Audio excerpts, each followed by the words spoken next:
Hi everyone, good morning. It's 3 weeks and 5 days. I hope you're all okay. I hope you're feeling good.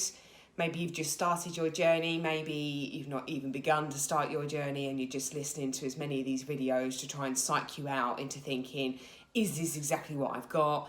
Is this not what I've got? Maybe I've got this.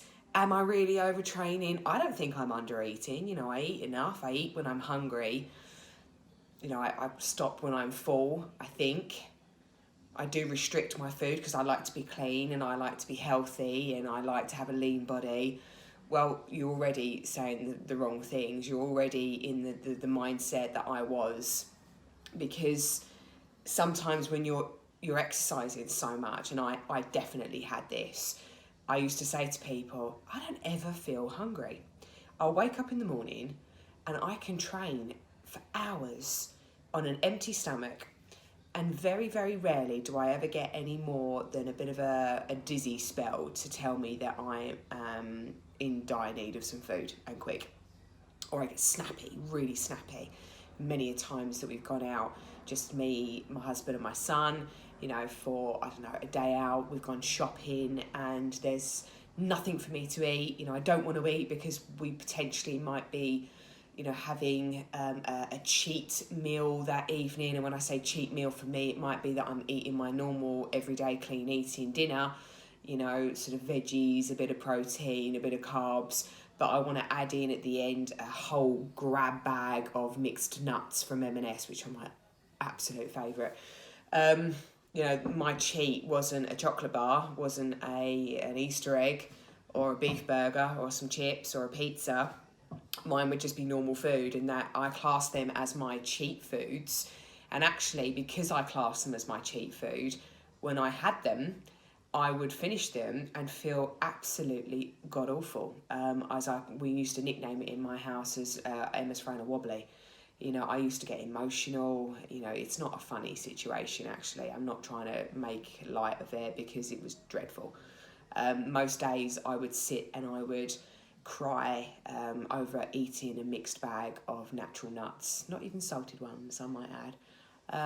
Just mixed natural nuts, and I would feel absolutely dreadful. And sometimes when the floodgates opened, that bag of nuts might turn into bag of nuts and a bit of peanut butter, God forbid.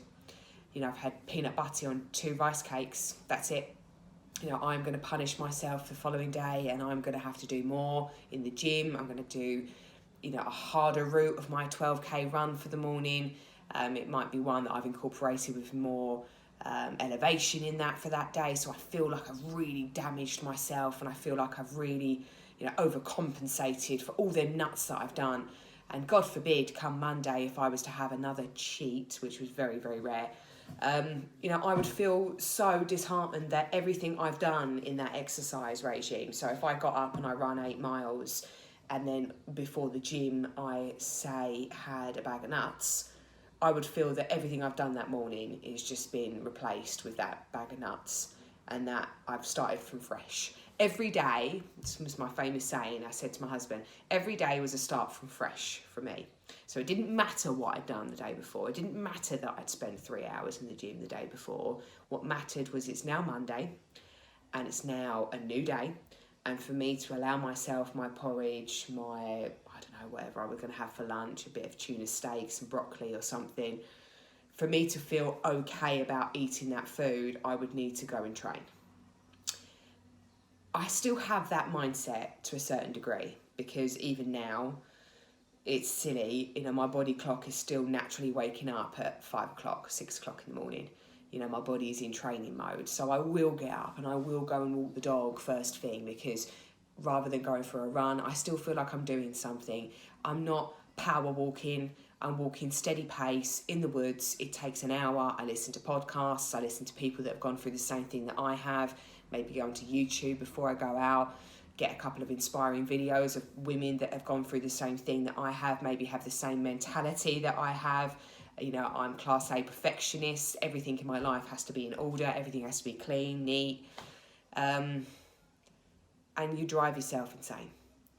But the difference is, I will get up now and actually get a bit of a hunger pang, which is very rare. It's only been, coming up to 4 weeks, and I'm already getting signals from my hypothalamus telling my body that actually you're hungry.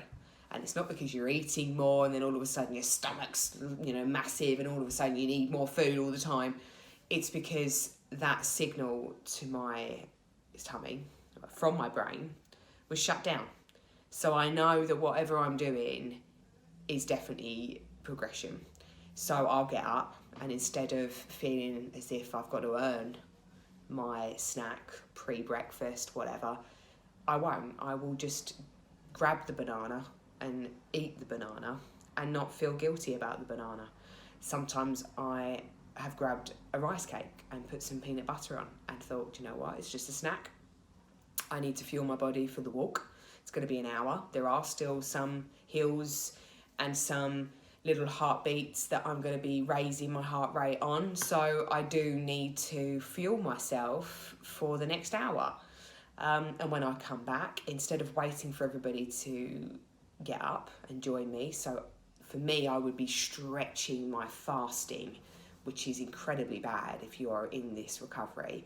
You need to be fueling yourself. So I've got back from my walk, I'm about to start my house clean, and instead of waiting until 10, 11 o'clock to eat my breakfast, no, I'm just going to get my oats. I'm going to pour as many of them as I want in this bowl within reason. Let's face it, we're still not there. I'll sort them out. I'll eat them with my protein shake, or protein powder, in the oats. And I'm done, I'm satisfied. I probably won't eat for another couple of hours, but I will eat. And I will have a snack before my lunch, God forbid. And this is so, I want you to know that go back 4 weeks ago when we were travelling to the airport to go on holiday, I was still restricting. I was freaking out. I didn't get up and have a snack. We fasted before we got to the airport. I almost feel wobbly about where we were going to eat for breakfast. We went up and down, trying to find where I could get some sort of decent, healthy, clean breakfast. And I think it was in that moment that I realised if I'm going to go all in, if I'm going to stop what I love doing, which is exercising, I love it. I love exercise. I love the way it makes me feel. If I'm going to stop all intense exercise, that is. I'm not suggesting that you have to cut absolutely everything out, because I'm not. I'm hoping that I'm going to be able to get my period back by walking the dog for an hour, which is what I used to do every day on top of my exercise anyway. I'm hoping I'll be able to do that steady walk, do my hot power yoga, and it is hot power. It's not light, it's not gentle, it is tough. And it is an hour, and I sweat because it's hot yoga. And I'm hoping that's going to be enough, because I've cut good 2.5 hours, maybe 3 hours on some days of the intense exercise, that my hypothalamus is going to wake up and go, actually, I'm going to let you be free. I'm going to stop your body being in, stressed mode, or survival mode is the best way to put it, because it's all it's all it's doing. You're not broken. I'm not broken. Just because I haven't had a period in 9 years doesn't mean I'm broken. It just means that my body is working. It's doing its job. It's trying to keep me alive, because it's not going to support a pregnancy, not while I'm in this famine state, not while I'm restricting my foods, restricting my diet, over-exercising, training more than an athlete would, because an athlete would at least take a week off. In 9 years, up until this recovery, I've never ever chosen to take a day off. I've been injured, where I've had to take 2 or 3 days off. That's the most I've ever done. My injuries, thank wood, touch wood, they've always been manageable. So when I'd done my back, I was out for 3 days, but on that 4th day, I could start training again, doing little bits here and there.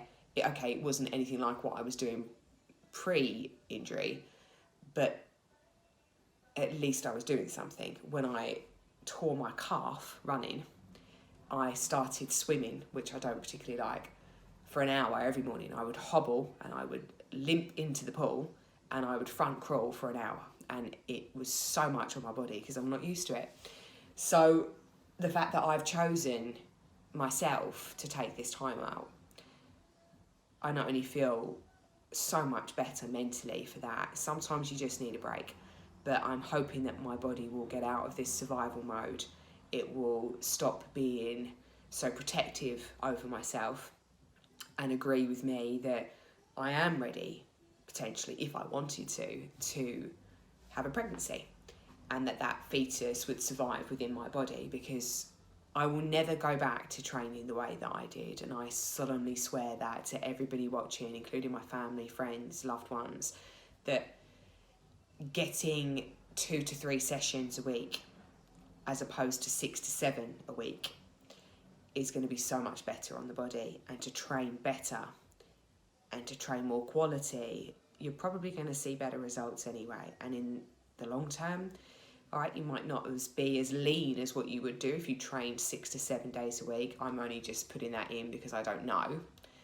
But let's say you don't, you're not as lean, you're, 3-4 pounds heavier than what you would be if you trained 7 days a week, 6 days a week, but you're only training 3. But on them other days, you're doing a bit of yoga, you're doing walking, maybe, hell, you'll go for a bike ride because you've finally got time. You're not spending 2 hours in the gym. You can go for a bike ride with your family. You can go to a restaurant. You can read a book, learn a musical instrument. Do anything that you've never had the time to do. And I'm hoping that progression is going to allow me to be in that state of mind for a long time. I've got to go. Bye.